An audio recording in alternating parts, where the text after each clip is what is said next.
All right, so welcome. Thank you all so much for coming. As we acknowledged just a few moments ago, I know it's the week before and during holidays, so we really appreciate you being here. So next slide. So we are here for the first of 3 meetings to talk about the developing flood model for the Neponset River watershed. I'm going to let Indrani explain Slido, which is what we'll be using later on for some poll questions, etc.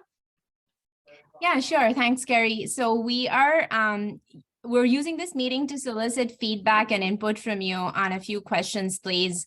And we're hoping to keep this conversation on and interactive. So we're requesting you to please join this meeting on Slido to enter your responses.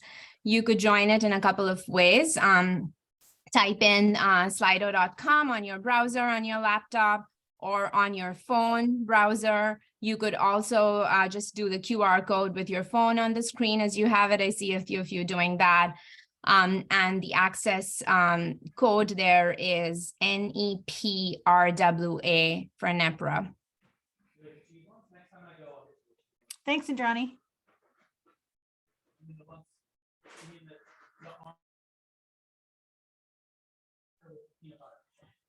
Okay, next slide.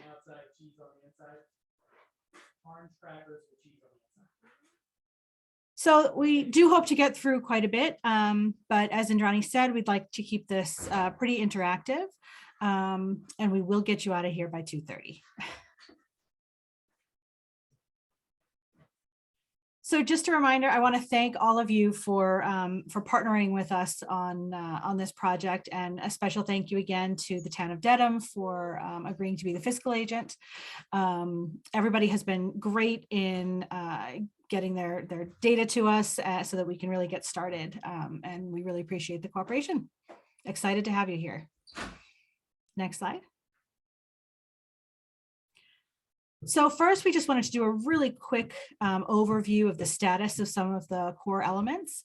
And I'll start with the regional framework. Thank you for providing your climate action reports, your MVP reports, hazard mitigation plans, etc. The review and collation of those reports is nearly complete.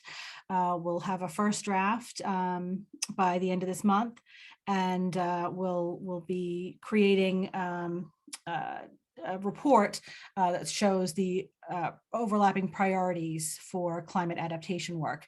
And we'll be getting in touch with you very soon to set up the first meeting of the steering committee for that framework development. The technical assistance around land use strategies will happen after that first meeting, just so that we are answering some questions about solutions to some of those priorities. And the community engagement is off to a roaring start and is ongoing. We visited half the school classrooms already.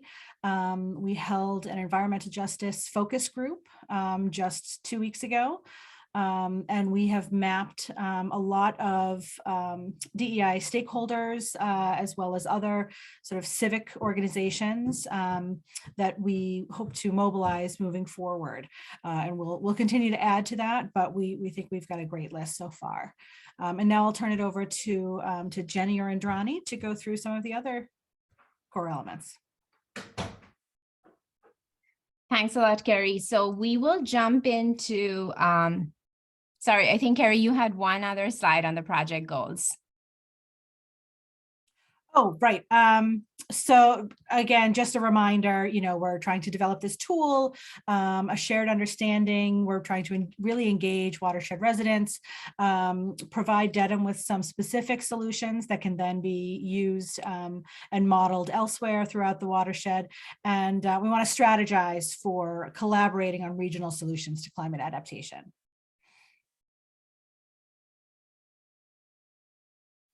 Great. Thanks a lot, Carrie. So we have a brief update on the model development to report on today. Thank you all for providing the information that we've requested so far from you. I know we've received some. We may reach out with additional requests, but want to report back on where we are and what we have thus far. So this is a preliminary overview of the model for the Neponset for the entire watershed that we're creating. We're developing this again in PC Swim. The area that we are covering for the watershed spans over 117 square miles. We are modeling the full main stem of the Neponset River. That is over about 157,000 linear feet. The tributaries obviously span a lot more, and we are including all of those tributaries of the watershed in the model that we're developing. The conduits and the pipes are really all the drainage infrastructure, the GIS files, and the additional information that you all have provided for the stormwater infrastructure in your communities. And we're including, in terms of pipe diameters, we are really looking at 18 inches and above for the drainage network. In some locations, such as in the specific area of the Manor neighborhood, which we'll discuss later, we are looking at a greater level of detail, but 18 is kind of our starting point. And where we have data gaps, we may add in a little bit more detail in some specific areas as we get further into the model. We are also in this preliminary overview, we have about 50 dams and over 380 culverts that we are including in the model. Again, we are in active development as we speak. Our modeling team is working on it as we speak. So, those numbers may change a little bit as we finalize, but as it stands today, this is what we have from the data that we've collected and assimilated from you all. So as we went over last time, we are developing a 2D flood model for the entire watershed. However, the model is being built in 2 steps. We are building, first, we're focusing on the 1D model development. So that is where we're including the main stem. That's where the hydraulics of the main stem, the hydraulics of the tributaries and the pipe network, the drainage infrastructure gets incorporated. We are integrating the field data that we've collected. We had a good field day, some field work done last week. We're also going out this week. So all of those information that we're collecting from the field reconnaissance and the field investigations are being incorporated into the 1D model. So think about 1D as sort of the line work, the manholes, the dams, the culverts. And we get to the 2D flood model. The 2D is where the surface, the flooding as it escapes from the manholes, that is, it escapes from the pipes, that goes over ground. The 2D model captures that and propagates that as depth of flooding above ground. So for developing the 2D flood model, we're looking at LIDAR, DEM data. We're also including bathymetry information for the water bodies. And that is in development as we speak. This is a preliminary overview of the different sort of sub basins or sub watersheds, as we may call it, for this area. This is we were going a little bit back and forth internally. This may there are some minor tweaks to be made on this, but essentially this shows the different sub watersheds of the Neponset River watershed based on the different gauge locations that we have here. These are also the stream gauges that we will be using for calibrating our 1D and primarily our 1D, and then also we'll be looking at this information for some checking of the 2D flood model. So we're looking at the gauges sort of from upstream to downstream, at the Norwood branch here and the east branch of the Neponset River, at Ponkapoag, Canton, and then downstream at Milton Village. And we've also included the available periods of record that we have for the stream discharge data at each of these locations. And as you can see, a lot of these have data since 2007. There is the Ponkapoag one has data from 2016. I don't know, Ian, is there anything else that you'd like to mention here what's related to available data. No, I think that's pretty good. Thank you. So we've started to summarize some of the data that we've collected, and also looking at where some of the gaps are. And this is where I mentioned we will we're likely to probably reach out to you all again in the next few weeks with some additional questions. But we're essentially looking at, for the dams, we have about 15 of them that are ready and are included or ready to be incorporated into the model. There are some phase 1 report dams that are 5 of them are in here. And then there are about 30 dams that we need to do the field visit for. And this sort of shows a summary of the dams that have been field visited and verified by the different towns in the watershed. We're looking at dams that impound large water bodies, and as well as they're hydrologically significant in flow routing and flood impacts, since it's not possible for us to include every single dam within the watershed for this at this scale of the flood model. For the culverts, we are looking at critical locations that likely impact conveyance capacity issues, and which then in that case will have an impact on flood levels and hydraulic grade lines. We are looking at the NAC database, as well as Mass DOT and Community GIS for filling in the data from the culverts. And we've also identified 48 locations, culvert locations, where we need to go out and do our field investigation, some of which were done last week and some are still pending. And then this shows a summary of the different culvert locations that we have identified that will need field verification summarized by town.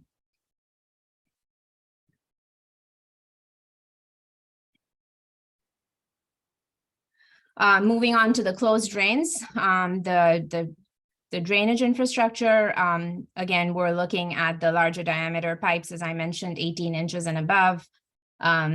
We are where we do not have data for a significant stretch, those are the places where we're going back to collect data from, as well as, looking at potentially as-built, if those are available in some locations where we may have reached out to you.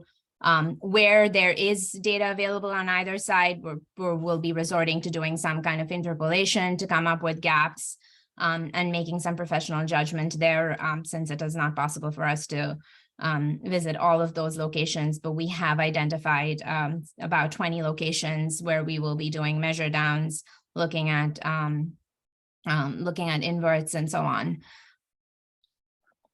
And just to note, some of these are spaces that are on private property, and some of these are on roadways that do require a police detail. So we are not going to all of them right now, and we will be reaching out to individual communities to coordinate on some of the more difficult spots or ones that require some backup for safety reasons. Thanks a lot, Jenny, for that clarification. So as I mentioned, we did field work last week. We were out there for 3 days. We did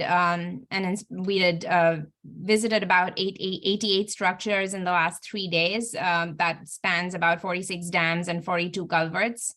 We still have a few more to go, and those are being planned for this week. And the drainage system gaps that Jenny just mentioned will also be revisited and observed this week. And just some photos from last week of the locations that we inspected here in Sharon, Walpole, and Canton areas. And we reached out to you all, so thank you all for giving us the permission to move ahead with this. All right, in terms of the next steps for model development, after we've entered this, so after we complete the field investigations, we're actually doing this on our GIS in the collector app. And so it is very seamless in terms of being able to integrate back into the GIS system of the model. So we're expecting that to occur very shortly, that data gathered from the field will be entered into the model. That will then help us complete further the development of the model using both the data that's available in GIS plus this field collected data. And then we'll move on to calibrating the existing conditions model. The calibration will be based on our experience from the Charles River watershed modeling work. We're expecting the calibration not to use just one single event for calibration. We're expecting to look at least 2 events for calibration, and then also validate the model, validate the calibrated model with a historic storm event. So that will be, and we'll be doing the 1D calibration first, followed by the 2D calibration. Once we have a fully calibrated 1D, 2D flood model, that is where we will be using it to run the present and future storm scenarios under existing conditions of infrastructure. And so we're calling that as no action. So we're not doing anything, no flood mitigation option still. We'll be just running it as it occurs today. What flooding are we expected to see if we, with more extreme storms in the future? And we have a section on those scenarios just following shortly. And then the next step would be then to identify the watershed-wide flood mitigation strategies, and we'll talk a little bit more about that as well. And then once we sort of honed in on both those aspects of what the future scenarios are and what the watershed flood mitigation strategies are, we'll combine them to look at the efficacy of those solutions under future scenarios. So those are really sort of the next high-level steps for model development. And that brings us to our first Slido question for this presentation, where we're basically really need your input to tell us if your municipality conducts any major flood operations during or in advance of large storm events, such as drawing down large reservoirs, opening gates, starting pump operations specifically. If you can please enter your community's name, because we will be reaching out to you for that information through a follow-on survey, but as well as email. Jenny, would you like to add a little bit more here? Yeah, this is really important for making sure that the functionality of the existing model is accounting for these major impacts that are happening. So we're just looking for people to say a name. You don't have to provide additional detail now. Like I said, we're going to specifically reach out about this question because we are going to need to have probably a phone call to get a bit more detail and have the back and forth. So great, thank you. See some other folks typing. I think we're going to leave these open, Indrani, during the whole meeting, just in case folks come back to them. Okay. Yes. Yep. Still see 2 more typing.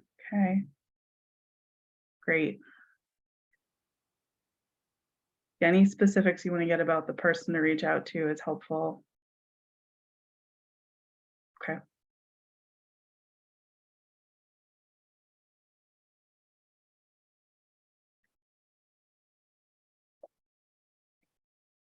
Yeah, so we'll keep this open. Thank you so much for all the input. We will do specific targeted reach back out to you to get that information, because we really want to capture these operations to be able to better simulate and calibrate the model under existing conditions.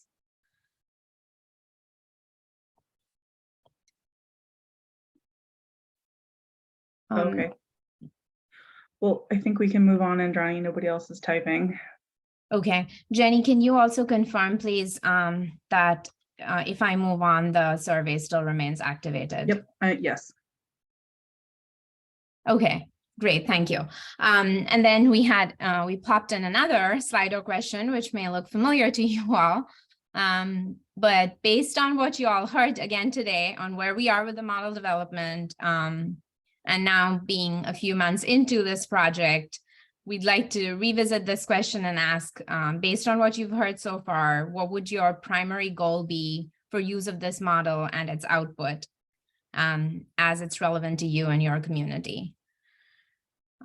We have options for, do you foresee using this for flood control planning within your community, for revisiting your bylaws and regulations, for supporting specific engineering design projects at the local level, for supporting evaluation of identified or already identified stormwater management projects? Do you use this model for participation in regional flood mitigation and other uses? So the top three are tying with each other. Responses are coming in. Thank you all for using Slido.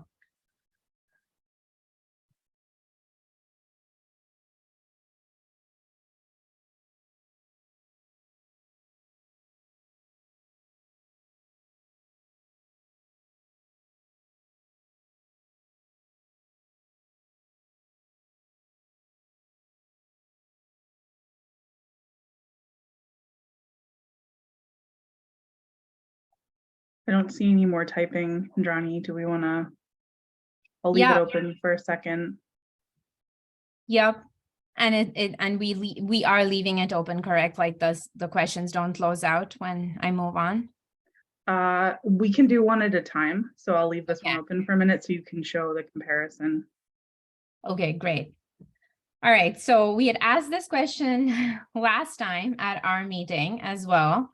And we have the results that we had documented from your responses. Actually, so this is just scrolling in, sorry. Moving on to the next slide here. So you had we just documented what your responses were, and this was just a helpful comparison for us to understand, you know, if the primary uses of how you are envisioning using the model, if that is evolving as we are progressing through this project. So we kind of had asked this question last time, and the responses that you had provided were you were hoping to use this for flood control planning, for bylaw ordinance regulation changes to support engineering design, which now continues to be the strongest as well this time, supporting evaluation. So it's a helpful comparison for us to document kind of your top uses. I think what's interesting is there's a big jump in a desire to participate in regional projects from the original to now. Yes. Yep. Which is great news because Jenny, you want to share a little bit more, or Carrie, about the new MVP round of projects? The expressions of interest are out, and MVP really underscores the importance of these regional flood mitigation projects, which is similar to what we're doing here. So that's great. Yeah, so for those of you who may not be familiar, the Municipal Vulnerability Preparedness Program has what they call the expression of interest period out, and that is basically a little 2-page survey, and we'll send it out in the follow-up info, but you can give them information on a project you may be interested in thinking about for next fiscal year to get funding for. So I think we're going to try to go back for another regional round, but also there are opportunities for each of you to get money to be thinking about more site-specific solutions like Jason is doing now in Dedham with the Manor neighborhoods and using this model in the next phase. So you can provide info and EA will get back to you with more details on whether they think the project's competitive and how competitive, et cetera. So that's open till January 20th to get good feedback, and I think till February 4th to get limited feedback. So there's still quite a few weeks after the New Year's.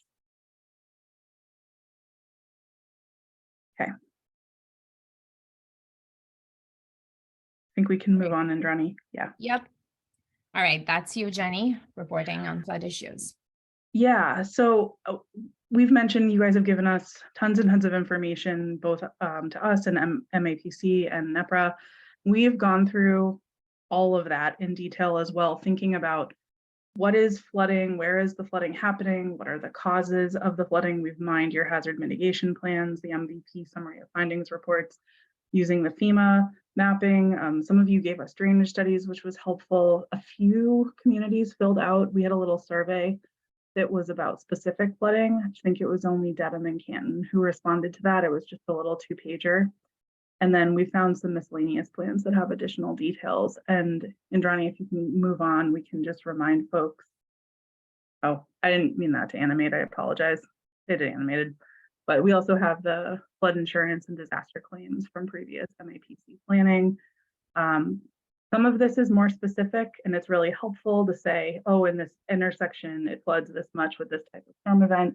But some of it's been very broad. It's just you get a big range in detail. And it's understanding these flooding problems is really important for us for the calibration and validation of the model for the specific storms, as well as to, as Indrani mentioned, sort of hone in on where the 2D model may need to be a little bit more detailed. So we just wanted to take this opportunity to welcome last input, and we're going to do that with a follow-up survey. So if you feel like you've provided everything you know, great, awesome.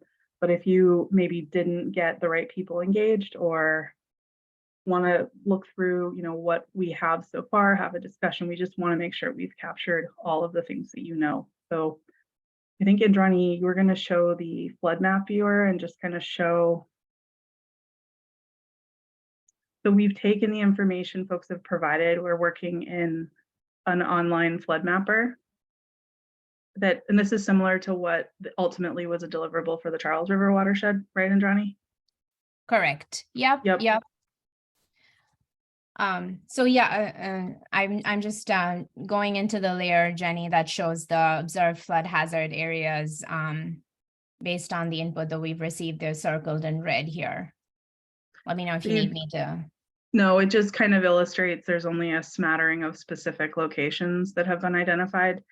And so we're just looking for more input. So like I said, we're going to be reaching out with a survey and some additional maps that will zoom into your community so you can see what we have, and we would just like to hear from you more. So that was it for this segment. Are there any questions or discussion on that now with folks that are in attendance? Everyone looks thrilled right now. No? Quiet. Great.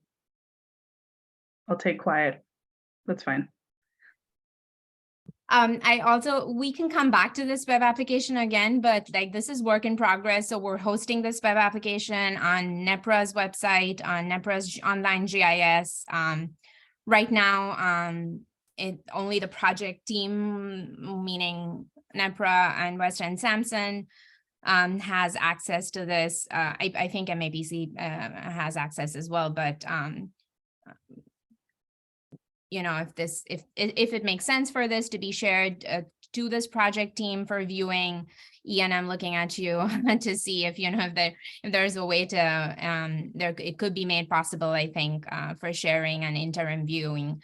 That's an option as well. In that case, we'll have to, Ian, again, I defer to you on how to make that public, but right now it's in the production stage, and what we've added thus far are the different attributes related to what's being used in the model, in terms of the base layers, as well as the watershed attributes that I mentioned with the dams, the streams, the conduits, again, which are in development, the streams and the ponds in the watershed. And then we have a lot of the information related to flooding, and I'll cover that in the next segment, and then we can come back here on the future flood impacts are also going to be added into this viewer. So again, this is very much work in progress and draft stages, but this will be made accessible as an online web app viewer. At the end of this project, you will not then need any user access password issues to log in, but as we are developing it, it's being hosted on NepRWA's website now. And we can come back to this, right, Jenny, again? Yep. Yeah, let's keep moving on to the next section. I think that's the bulk of the discussion today is on the future climate scenarios. Yep. So this was just a quick recap for how precipitation patterns are changing in the Commonwealth, and what that means in terms of more episodic droughts, potentially more intense storm events, And just a quick recap of how storms have historically already changed. This is not looking at future data, but past data. What used to be TP40, the 100-year 24-hour storm of 6.85 inches is now 8.4. So historically, we're definitely seeing a lot of increase in precipitation. And that brings us to the reference of the Climate Resilience Design Standards tool that we mentioned also last time at the meeting. I've added the link to the tool here. It is, again, the latest and greatest version is live on the web, and you could create your own login with your own email IDs of your town-specific email IDs, or any email ID for that matter. And I just did a quick search of the different towns and found one of the projects from Foxborough to have been entered into the watershed. But really, you can type in Climate Resilience Design Standards, and this is one of the first few hits that comes up for Massachusetts. What the tool does is, in addition to providing the design standards, which we'll talk a little bit more about the precipitation depths, it also, based on your project location, it gives you a quick overview of what of whether your project is in an environmental justice neighborhood based on how EJ neighborhoods are defined in the state's EJ viewer. The tool also tells you what, based on the project that you're proposing, what kind of ecosystem service benefits it has, and gives a preliminary exposure, climate exposure score based on sea level rise, storm surge, extreme precipitation, flooding, urban as well as riverine and extreme heat. So in this case, the project in Foxborough that was entered just as an example in the tool is obviously not exposed to sea level rise, storm surge, has some moderate exposure to urban flooding, some high exposure to riverine, and is highly exposed to for extreme heat as well. So in addition to providing the exposure information from the tool also provides design standards for sea level rise, storm surge, extreme precipitation, and extreme heat. One of the outputs of the tool with respect to the extreme precipitation design standards are the depths of the 24-hour design storms, as well as the peak intensities of the 24-hour design storms. And these are coming from the work that Cornell University has recently done for the state of Massachusetts as part of its hydrologic risk study. Cornell has developed intensity, duration, frequency curves for all storm durations, from up, I believe from 5 minutes to 48 hours with all the return periods. So all the return periods and all the durations that are included in Atlas 14 have been updated. So now we're going into using those updated projections that are now available through the tool, as I mentioned. We looked at what the numbers are for the Neponset River watershed for the entire stretch of the watershed map that we were looking at. And this shows the comparison of the 24-hour duration storms using using these following return periods. So you'll see a few of these tables coming in the next subsequent slides. For the purpose of discussion, we're looking at the 2-year, the 10-year, 2,500 and 500-year return periods. And for the 24-hour duration storm, which this table is showing, we're looking at the Atlas 14 present day values for the watershed. We're looking at the area weighted average for the entire watershed. And then the way the Cornell numbers are is they provide the rainfall projections are by every half-degree warming scenario.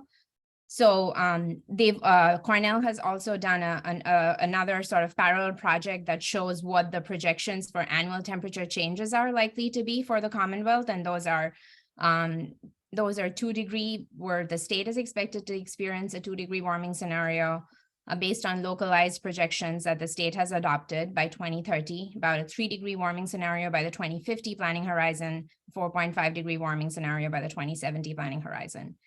And what we're seeing here is really the 100-year storm of today is likely to be more like the 25-year, the 25-year of today of 6.4 is likely to be the 10-year by 2050. The 500-year of today of 11.2 is likely to be the 100-year by 2070.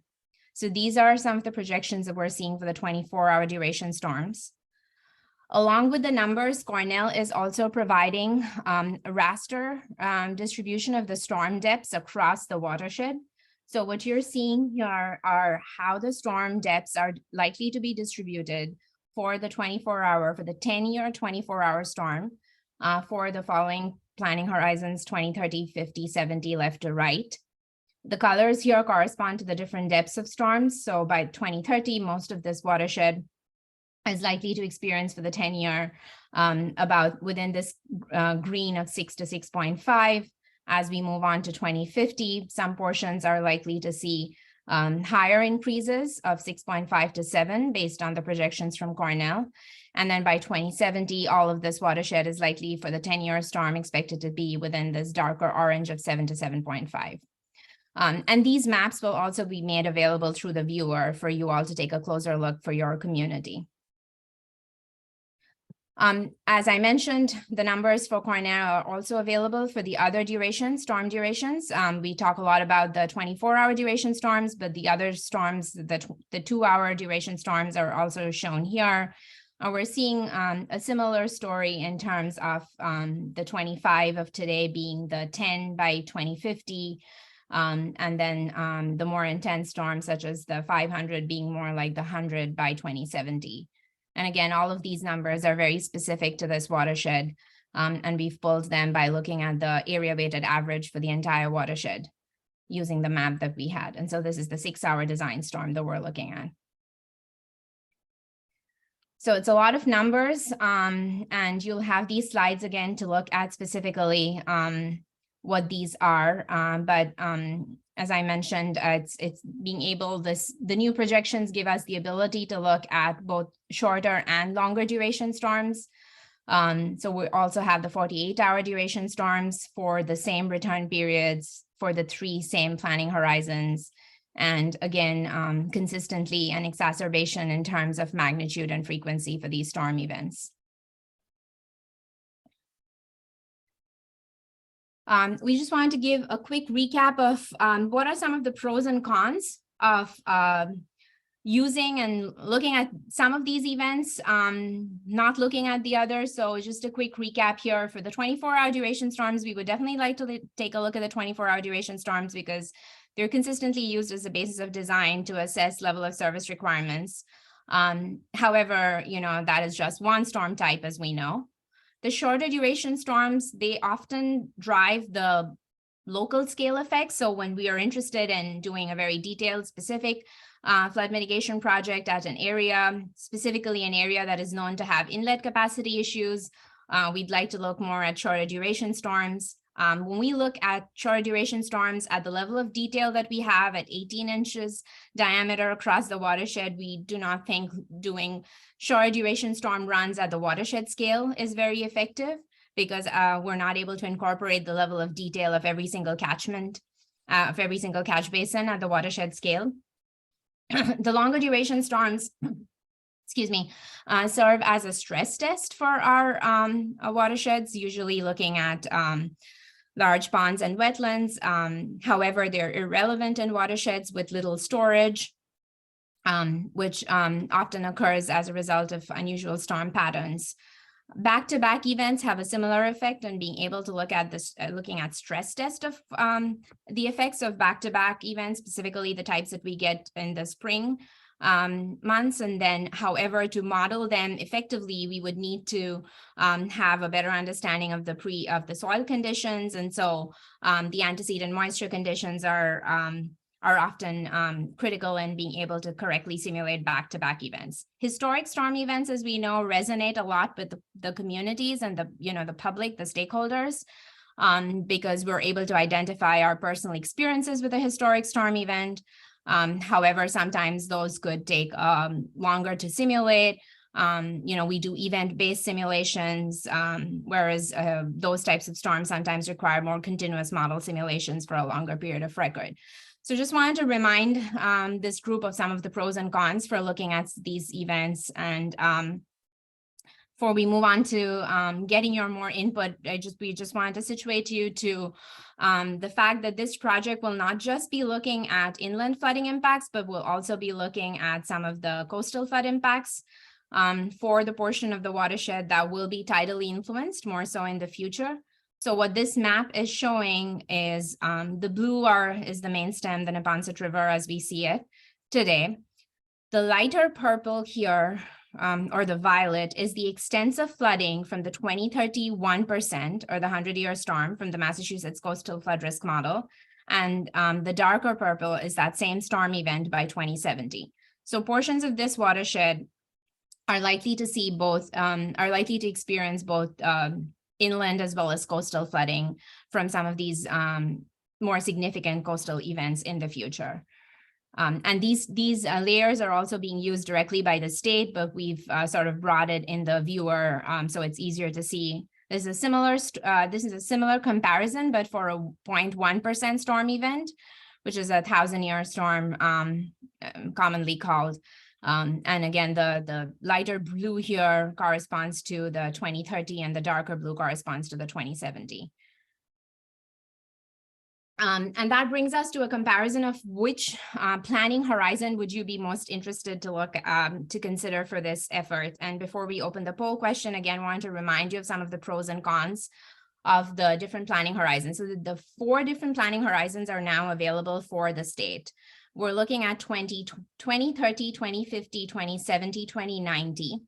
The bounding years for each planning horizon I've included for reference. These are the same bounding years that the state is adopting. So we're obviously want to be consistent with how the planning horizons are defined in the state.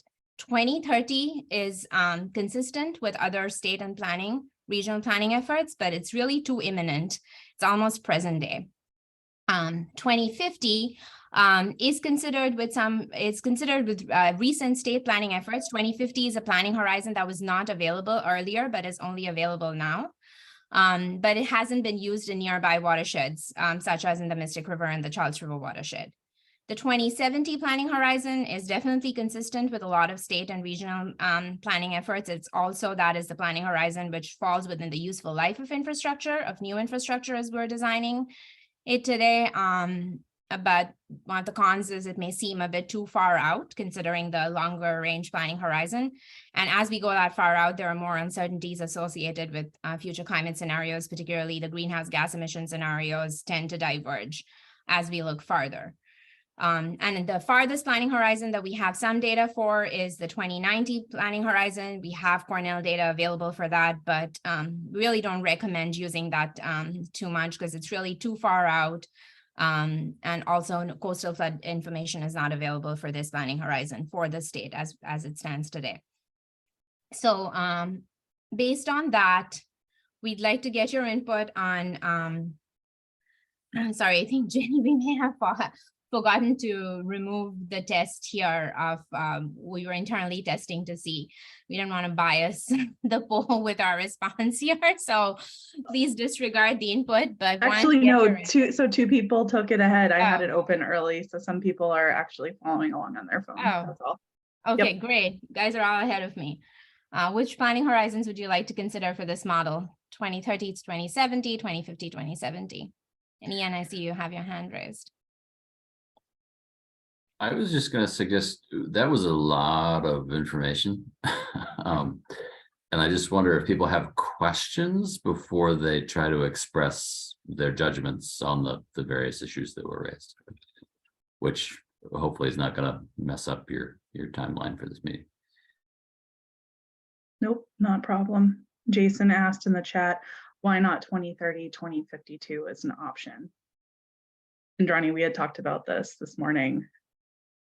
Yes. Yeah.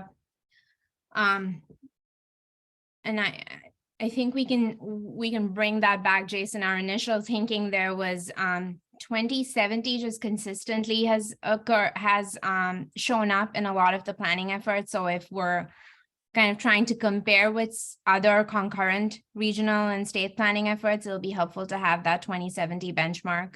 2050 is a fairly new planning horizon because rainfall data and/or coastal flood data was not available. And then 2030 just seems too recent, but yeah, this is exactly the type of input that we need to hear at this meeting, and we're definitely open to revisiting only 2030 and 2050 as well. Could I ask a question? Is there, presumably we don't have an infinite budget or infinite time as part of this project. So there's kind of a resource constraint question. Would you want to talk a little bit about, you know, realistically given the resources we have, like, are we trading off, like maybe we could do 2030, 2050 and 2070, but that would mean we would have to not do something else. Could you maybe talk a little bit about those trade-offs if they're understood? Yeah, so based on strictly looking at what we have in scope, we have about 9, I think, right, Jenny? 9 future model scenarios and runs combinations that we're going to look at. We've also seen that it could be a bit overwhelming to have a lot of scenarios and a lot of storms in terms of being able to like get the so what and the decision making for what types of flood mitigation strategies would be beneficial. So so there is definitely that constraint, Ian. However, in terms of how we are able to select those 9, I think we have some flexibility. It doesn't necessarily all have to be what we're proposing is not just looking at the 24-hour duration storms, but we will not be able to look at all return periods for the other storm durations. So there could be some trade-offs where we look at, for example, maybe just the 10-year 48-hour and the 10-year for the 6-hour, for example, if we choose to go that way. So there is an option to look at 24-hour duration storms, but also look at other durations for specific return periods.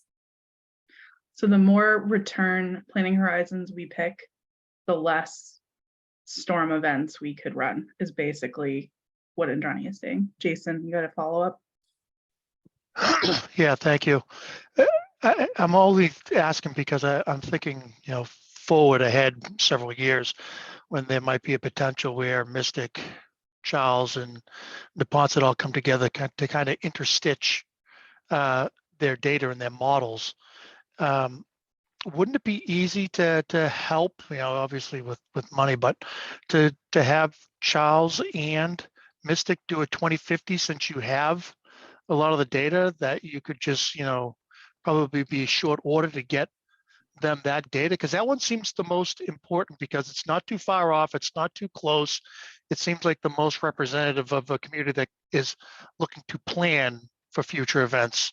It's more in grasp. So it seems like it's something that maybe they would even consider moving forward. I'm just trying to find those timeframes that are going to really work for a lot of these other watershed areas that when we do come together, if we can come together, would work best for everybody.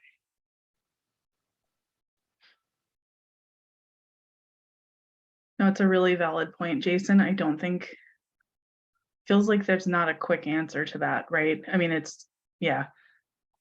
Yeah, I mean, I think that's really, you've kind of hit the nail on the head there in terms of like the need for the surrounding areas and the watersheds to also look at similar planning horizons. So yes, I mean, that could be a gap that's identified for the other watersheds if we choose to go with 2050, and then having those other watersheds revisit an intermediate planning horizon. Just coincidentally, sorry to belabor the topic, but I know Weston Sampson's involved with the Charles. Are you also involved with the Mystic? We're not directly involved in the Mystic.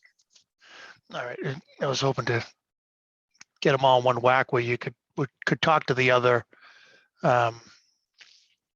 watersheds about, you know, implementing something like that in an upcoming phase. I know they're moving forward with, you know, building on the flood modeling, but if there's also an opportunity to take a step and do the 2050 alongside with one of their future phases.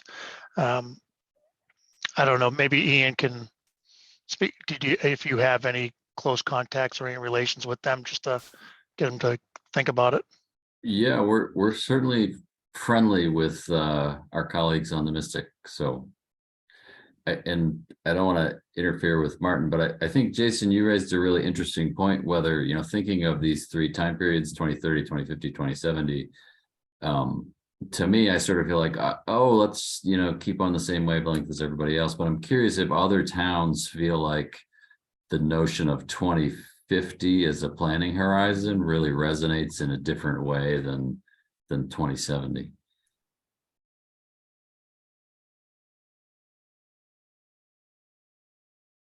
And I don't know if it'll be helpful to bring up the pros and cons slide. Jenny, I'm just having a little bit of a hard time going back to a slide from Slido. I don't know why that's happening, but I could X out of it and just put this up if it helps. I'll just leave the Slido open. So Indrani, my interpretation of this slide, and you can say if you think this is true, is, 2090 is too far out. It's too speculative. 2030 is essentially now. Why bother? Is that kind of an accurate representation of, or at least one argument that somebody could make? Yes, I would say so. Yep.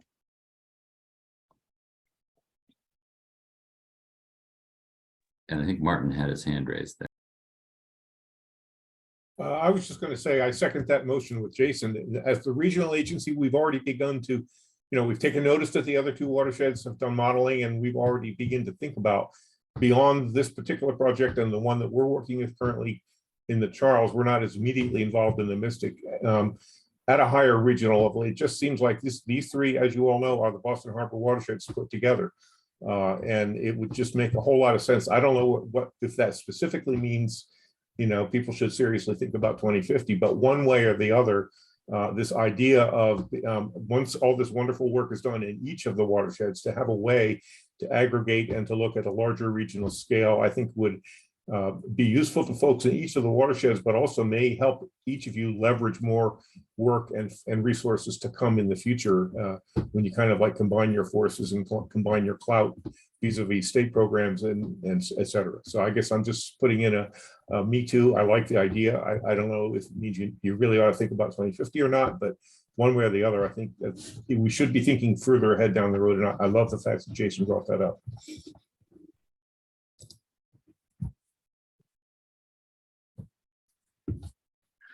But so Indrani, this doesn't mean we're not doing present day storm event as well, right? So we're doing present day, and then Right, and so that's, yeah, correct. So there's present day storms, and then you would get two future planning horizons. So we could do 2050 and 2070 instead of 2030, because we do have a present. Correct. And correct. So maybe and that wasn't day, clear. Right. And for present day, we will be using, just as a reference, we will be using the Atlas 14 values. And again, we'll send these slides out. Yeah. I think what I just said tipped the poll, by the way, because now we are at 54% of people are leaning towards 2050 and 2070 as our future. You biased the polls. Well, I think this is a good discussion to have. Jason, what's up? Yeah, no, I think that makes a good point. Using today's current conditions kind of being the quasi 2030. But at least if we have 2050, 2070, if the other communities, the other watersheds don't do the 2050, at least we have the 2070 to align with, and maybe at some point they will look at the 2050. It's just my 2 cents. I think the 2030 is just, if you haven't already been planning it, what information we get from the existing conditions is going to help you get that plan for it, just as similar if you were to outlook another 8 years. One question, and I don't mean to confuse things, but could we skip existing conditions, skip NOAA Atlas 14 and do 2030 instead? I don't think we can, because that's the calibration validation piece, right, Indrani? Yeah, okay. Yeah, calibration, I would say yes, but it's also beyond that. For calibration validation, we can use a historic storm, but it's just it's the current standard of today is Atlas 14. And, a lot of the communities still use that as the basis for design or service level of service requirements assessing. But I'd be curious to hear from others about this. For consistency, we'd like to keep Atlas 14 values as the current standards and then look at 2 future planning horizons. But again, open to hearing other thoughts.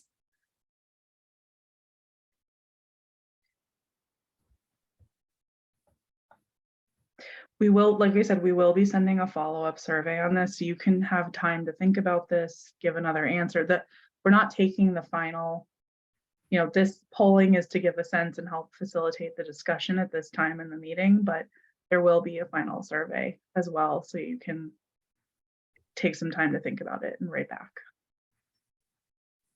I think in the interest of time, Andrani, we're at 2 o'clock. We should keep moving on. Yep. So again, another question to hear your input, please, on what types of storm events would you like us to consider? Again, we sort of went over the pros and cons, 24-hour, shorter duration, longer duration, historic storms and historic back-to-back events. And the input we receive from you all would help us then kind of design that combination of runs that would get to the, you know, the runs that are included in the scope of work for this project. And so just some reminders on the pros and cons of these storms. Since Andrani, you're showing that, I will just talk about them, right? So the 24-hour duration storms they're consistently used for design. So this is sort of what we see in stormwater standards and regs. And the con is it ignores a lot of different storm types, but I think we're pretty set. We want to do at least a 24-hour run for sure, right, Andrani? Unless there was big objection from this group. The shorter duration storms drive local impacts, like in neighborhoods, intersections, parking lot. We have found from the Charles River modeling that they kind of have unrealistic results at the watershed scale. So for example, for the work that we're going to be doing with Dedham and the Manor neighborhood, we will be looking at those shorter duration storms. But the watershed, it does provide some concerning results. The longer duration storms are a good stress test, understand what's going on with the large ponds and wetlands, but they're irrelevant in watersheds with little storage.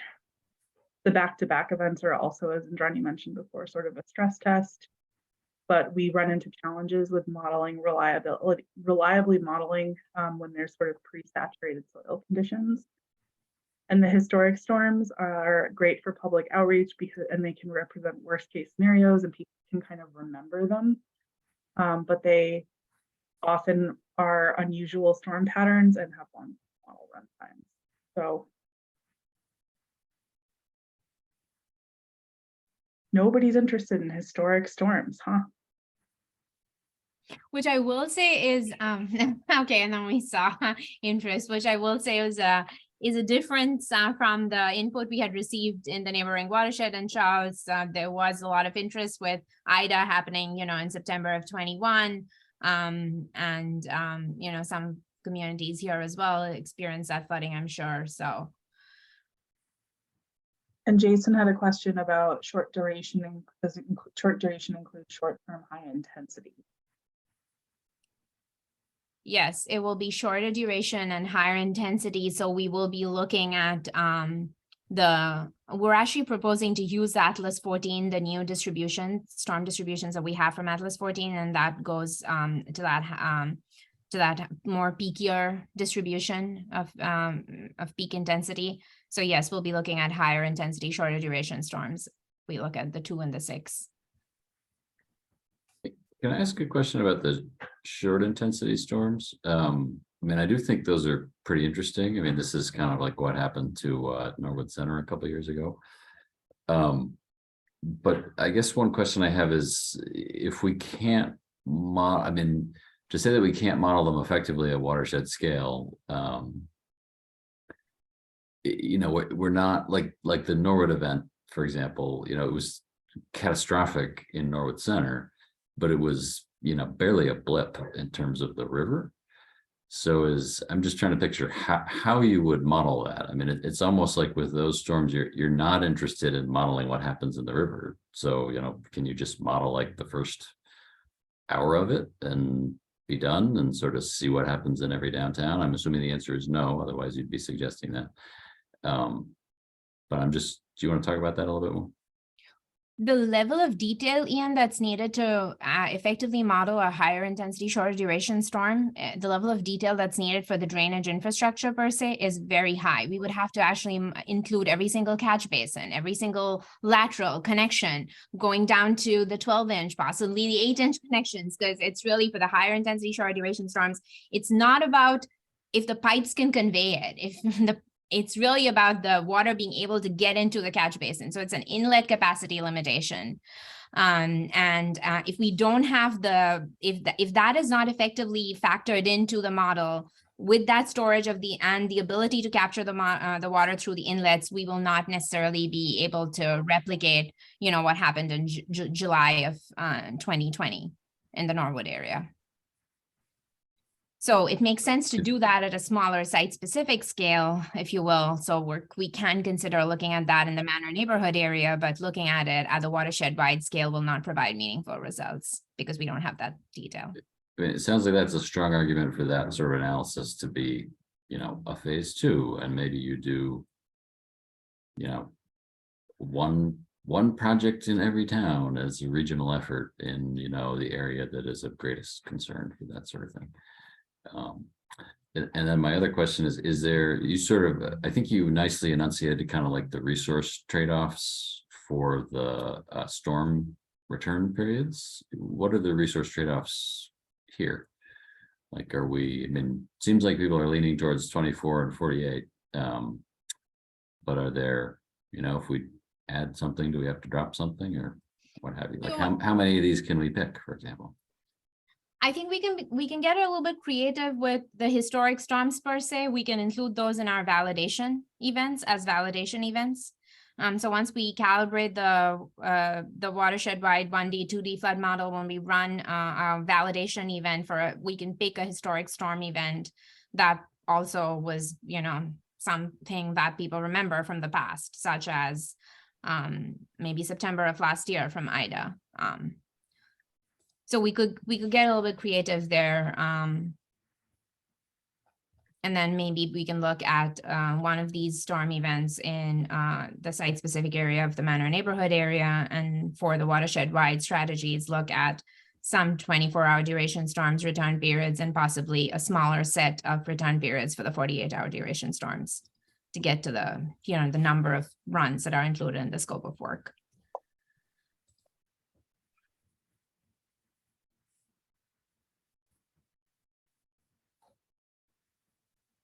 I'm cognizant of our time here, so I'm gonna keep moving because we have one other question in this section related to curious to hear from this group if you're interested to sort of consider the effects of both inland flooding combined with coastal flooding. As we look at some of the scenarios, there's that portion of the watershed does show some tidal impacts, both from regular tide effects of 2030, as well as some of the more extreme storms of 2030, 2070.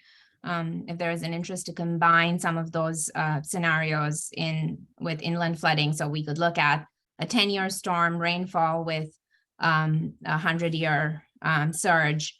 Again, we haven't, from the work that has happened historically in this area, both extremes occurring at the same time, as you may imagine, the probability of that is fairly low. So we would not necessarily want to consider a 100-year storm rainfall and a 100-year sea level rise storm surge, but potentially a more frequent storm event, such as a 2 and a 10, coupled with either regular, increased tidal conditions of the future, as well as increased coastal storm.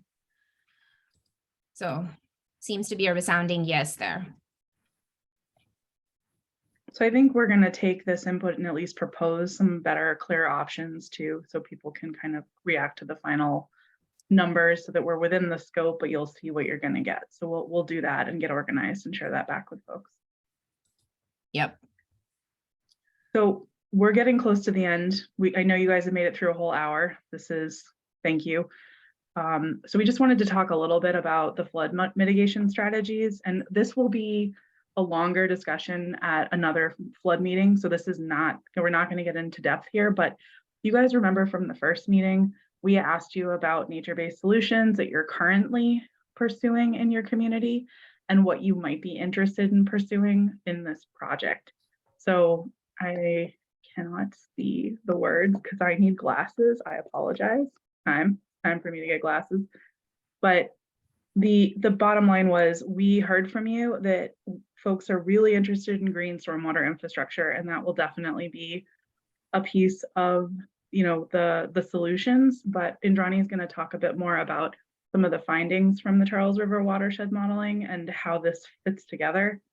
Because some of the other things we did hear from you is we want to. Sorry, I will go back. No, you're fine. I'm just wrapping up.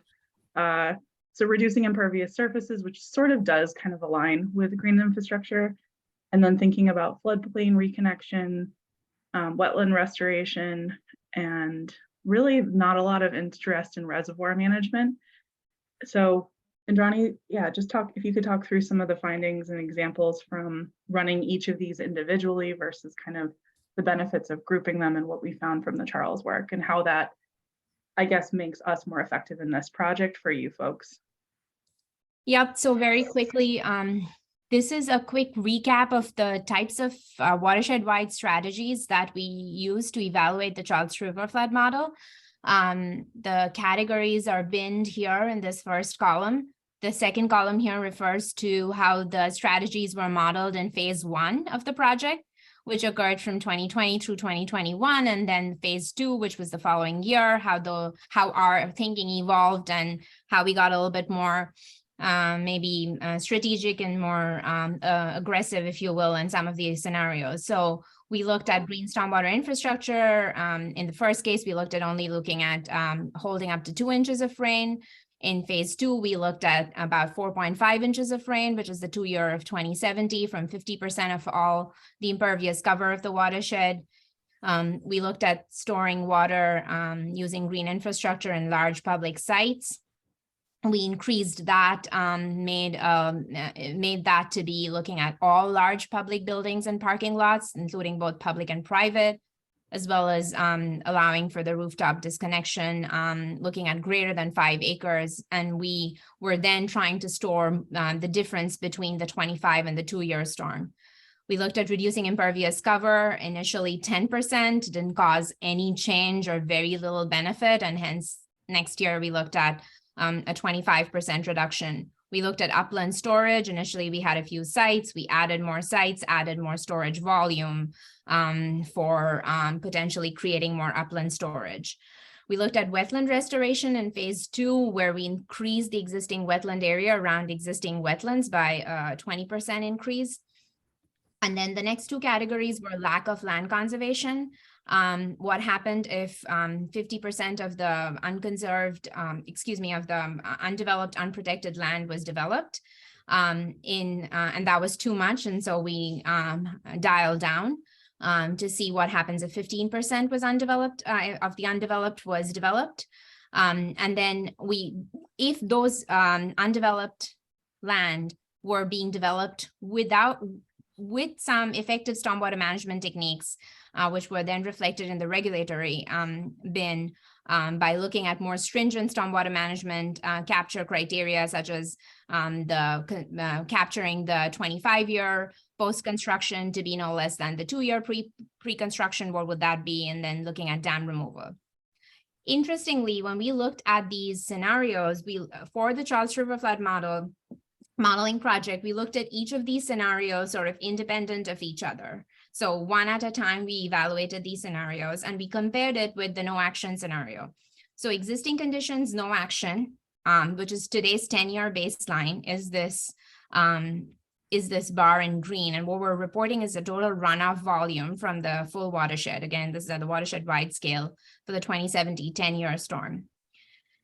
And then this was the same thing. If no action is taken, how would that flooding increase? And we're seeing a significant increase in flooding.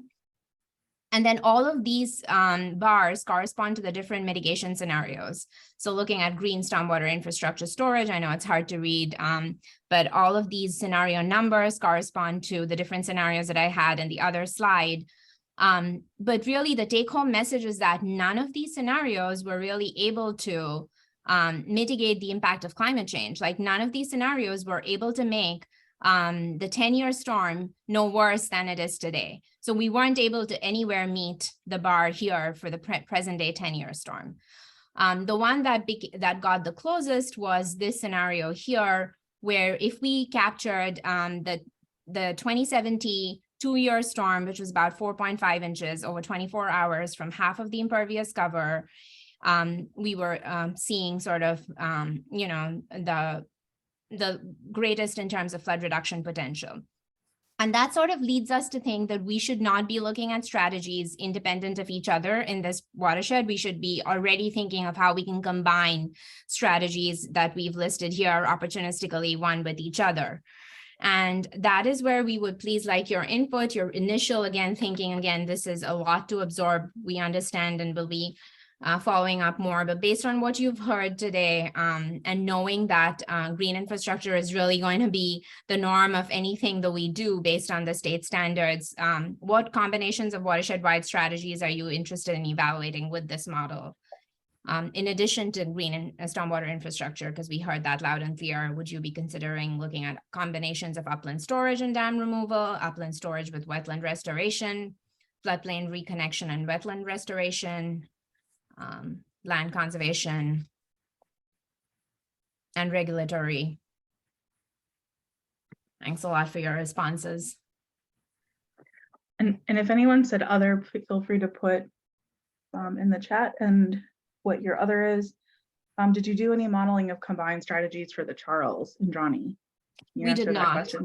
We did not do, and that's what that was one of the strategies that we will be looking on in this phase 3.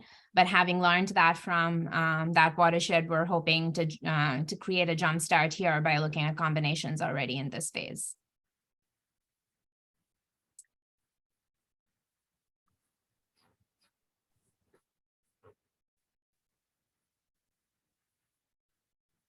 Jason, you have your hand raised.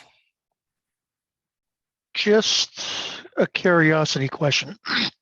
If you were to take all those strategies and combine them under one umbrella, how much would you, minus the two that resulted in more flooding, you took all the ones that reduced the flooding, in total, how much do you think those efforts could get you closer back to present day? If you combine them all, does it do a much better job when you combine them all to, just try curiosity, just instead of just looking one by one? I think it's a great question, Jason. I don't think I have the ability, at least at this stage, to answer it, whether how much we will be able to. I still doubt, even if all of those are combined, that we will be able to get to the 10-year. It is a lot of flooding. I see Charlie also nodding his head. It is a lot, and the 10-year storm, the amount of water that we're dealing with is not insignificant by any means. It's 6.4 inches of rain over 24 hours. It is a lot of storm. That's the 25-year of today. And even doing what all of those strategies that we have may not be sufficient. I think the reality is we would have to look at storage and detention options and gray infrastructure. And I think it has to be a combination of gray and green. The volumes that we're talking about, the types of return periods and frequencies will need bigger solutions than just green stormwater infrastructure. And Johnny, how many different strategies can be combined in the model at once? That was one of the questions in the chat. Yeah, it's a good question.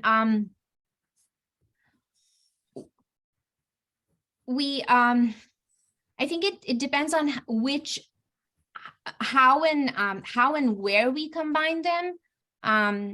Obviously, for example, we wouldn't want to combine sort of conflicting strategies, if you will, like reservoir management and dam removal obviously can't be combined in the same run, but we could be strategic in terms of how we show wetland restoration and floodplain reconnection in the same run, in the same simulation. So I guess right now, I don't have like a number off the top of my head to say like there is a limitation. I think we'll have to, this is what Jenny was mentioning, we'll have to take your feedback and kind of think about how we combine them, whether we do it in different subcatchments or subbasins of the model within the same run. Or we, again, then that would defeat the purpose of actually combining it in the same location. So we may have to do similar combinations. We may have to do combinations within the same subcatchment or subbasin or subwatershed, if you will. So sorry, it's a lot of rambling on my side. I don't have a clear answer at this time. To Charlie's point in the chat, which you touched on, which is, we're all acknowledging that green solutions aren't the only way to do this. and this is an MVP grant, so we do need to be heavily thinking about nature-based solutions, but I feel like I'm not supposed to throw this out here, but I'm just going to. Is there an opportunity for us to look at what gray solutions, like the volume or quantity of gray solutions that would be needed in the watershed if we were to run the green first and replace one of those green options with a gray? I think we should. I mean, again, I don't want to answer for what the group wants, but I think from just the technical perspective, I think there could be a benefit in looking at that, because really in terms of water quality benefits of green infrastructure, it's really that first flush. Charlie, I see your hand raised. I think when Johnny was saying, put the green infrastructure in there, and then what is left, and then you got to start saying, okay, we've done as much as we can with some of the stuff. Now what do we have left? And then start saying, okay, we got to augment this stuff. I don't know if that's saying it right. It's like, it's got to be looked at holistically. It's not one thing's going to solve everything. It's not going to be two things. It's going to be a whole lot of things, and how they work in conjunction with each other. Agreed. Very well said. Okay. And Ian had noted, can you combine private solutions such as increased retention on large parking lots and public solutions such as wetland floodplain restoration? The answer to that is yes. And you're probably thinking about like potential residual designation impacts and thinking about that integration long-term. So yes, so we'll put our thinking caps on and propose some model runs and iterations here for folks to have a more specific reaction to. We're down to 12 minutes left, but I think we're actually kind of on time. The last thing we were just going to re-mention was, I think we've already covered this next slide, Indrani, actually, in all the discussion. Oh, you're going backwards. Sorry. Okay. Here. Just reminding folks that the work that we're going to be doing in Dedham is going to help you see how this model can be used for site-specific and like regional or town or neighborhood kind of specific solutions. So we're going to be looking, Jason, for green and gray and combination solutions in your watershed. And as Indrani mentioned, the pipes, there's more detail on pipes, more detail on inlets, et cetera. So we'll just be sharing that information as we go through this project as well, just so folks can understand how this all connects. Okay. Do folks have more questions on what we've covered so far? Or should we just wrap up with the last bit of slides? See Carrie jumping back on. So Indrani, if you can proceed, we just have some last reminders. Thanks.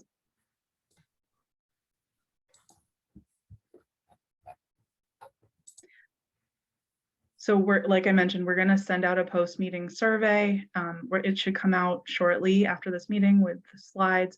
We're hoping you can get back to us the first week of January. We may extend that a bit further depending on exactly when we send out the survey. And as I asked for earlier, there's sort of a last chance to provide any community-specific input on known flooding. And you can do this either with the survey or the individual data forms, so that'll all come out in the follow-up. And then Carrie, I wanted to, and you can jump in here, I wanted to just make sure we publicize the awesome 4 language survey you guys have prepared for the public. I just got the translations in this morning. Awesome. Okay. So maybe this isn't the right link, and I apologize if I snuck something in here that's not ready yet. No, but, sorry. The survey has been translated, the promotional materials we were waiting on. Okay. But the survey is definitely up and running, and we definitely want to be pushing that out. So this is a survey where residents can provide input, various groups can provide input, and I think it's in English. And then what are the other 3 languages, Carrie? Haitian Creole, Portuguese, and Spanish. Great. So we're just hoping folks can help promote this. You're welcome to take it yourself as well. It's pretty detailed for flood input. So it's a way for you to get us information as well. And that was the, and then Carrie, I'll just let you keep going with this. Oh, sure. So, hey, we finished some meetings. Yay. And just wanted to sort of update you a couple of some of the scheduling has changed ever so slightly, just based on sort of how the work is going and sort of what makes more sense. So as I mentioned earlier, we will be getting in touch with you very soon to set up our first framework meeting. We anticipate we'll need 2 meetings for that. They will be virtual, and like I said, we'll be in touch soon. We do have our first public meeting coming up January 24th, and you'll start to see promotional materials come out very soon. And we would love your help in sort of pushing that out to your volunteer boards, to whomever, through your social media, through your town websites, and we'll be in touch with more detail about that. Any questions about the upcoming schedule? Okay. So this is a big one. So we really, really need you to go in and track your in-kind staff time. We know you're all processing the cash match, so we really need to catch up on the staff time that you've spent. I did start to sort of input some examples of, like, the kickoff meeting attendance. That was just the first thing, but that's an hour and a half that you have there. So really make sure that you're tracking your time. You only have to track to the nearest hour. And when you come up with your hourly rate, please make sure that you're including everything and not just the salary. And the first page of this tracker does have instructions and guidance about that. So please visit that today and input your hours through December, through this meeting.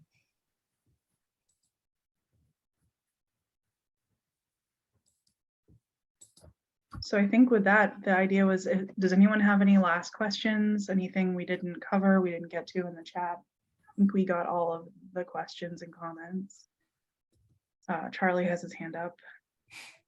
I know there's nobody likes this one, but sometimes it's something to think about.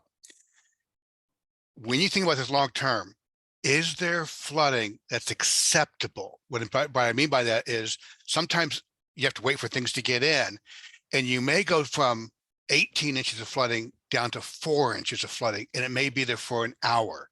Is that okay? That's some of the questions we have to think about there, because it's like, to get that last part, you may take a whole lot. And I lost my other one, but that's one I always think about too, is sometimes it could be in an area that is not going to damage or hurt anybody. Is that okay? And if it's not that long. That's a great point, Charlie. And one other thing is, sometimes what we're trying to consider, and this is especially for other public sector people, besides just making green infrastructure, gray infrastructure and stuff, we're trying to figure this out. Can your system be reconfigured to where, if you have an upland area, could you put a valve or something and hydraulically let that water go out, so it's not flooding the low-lying areas, but it's hydraulically pushing against a sea level rise or storm surge and goes out that way? We're playing with that, but some other people may want to try to think about that too. Is that a possibility that you can reconfigure your system?